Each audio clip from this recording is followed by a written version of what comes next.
Do all of your assets fall within your will? Will they be disposed of under your will? Well, the answer is it depends. If you have a bank account, and if that bank account is jointly owned with somebody else, it's joint tenants with right of survivorship, then likely that bank account will not be governed by the provisions of your will.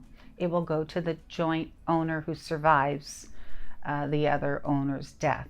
How about investment accounts? Again, it depends. Is your investment account set up just in your name and it has no direction on it? If it has no direction, what happens is it will go under your will to whomever you said will receive it under the terms of your will.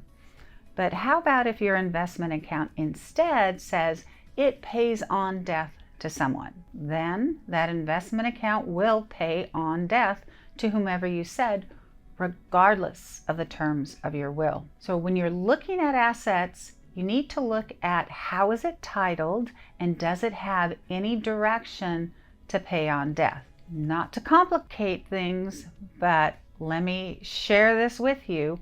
In some jurisdictions, the statute allows for what's called a super will provision. A super will provision says that no matter what my bank account says or my investment account says, pay on death, my will supersede those directions.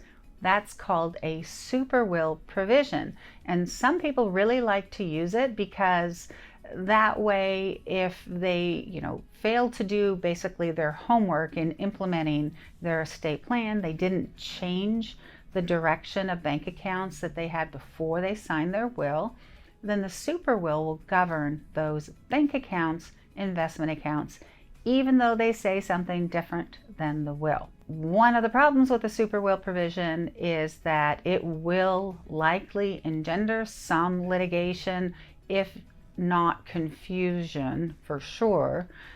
So it may overly complicate things when its intent was truly to simplify it. This is one of the reasons it's really important to understand your estate plan. Also, with a super will provision, it has no effect on bank accounts or investment accounts that are taken out after the signing of your will or are changed after the signing of your will. In other words, the super will provision doesn't preclude you from making changes.